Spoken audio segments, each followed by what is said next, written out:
What's up, YouTube? Back again with another little gun video. Today, I got several pistols out here. We're going to be talking about single action versus double action, and we're going to make sure that everybody on here knows the difference. Let's get in this video. This right here is an Old Hoss 6-shooter in single action. You have to cock the hammer every time before the gun will fire. Cock the hammer, pull the trigger. You cannot pull the trigger and make this hammer come back. Therefore, this gun has a single action trigger in it. Pulling the trigger does one single action, drops the hammer. Oftentimes, when people think about a double action revolver, they assume that double action means that it can do two things. Shoot like this, or shoot like this. That is not what double action means. Double action means that the trigger pull is doing two things. It's one, cocking the hammer. As I'm pulling the trigger, it's cocking the hammer. And two, it's releasing the hammer. Two things, cocking the hammer, firing the hammer. Trigger does two things, cocking and firing.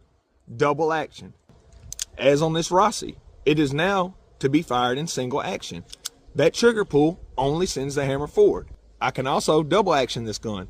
As I pull the trigger back, the hammer cocks itself and then it's fired, all in one trigger pull, double action.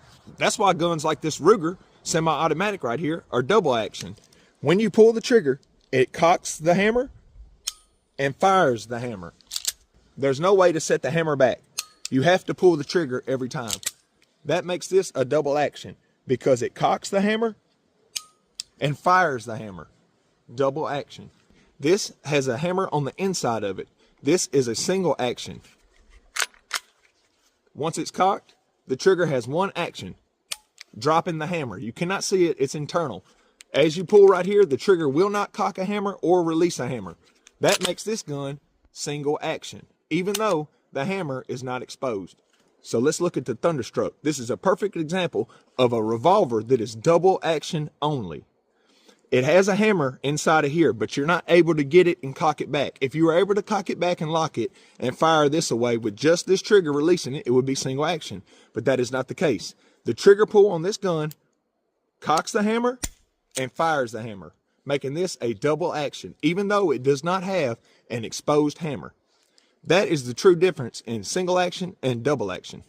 Hopefully this video was helpful, and maybe y'all can see the difference on why a gun can be single action or double action at the same time, or either or. Thank y'all for watching, man. I hope this was informative. Make sure y'all like, share, subscribe, and I'm gonna catch y'all on the next one. We out of here.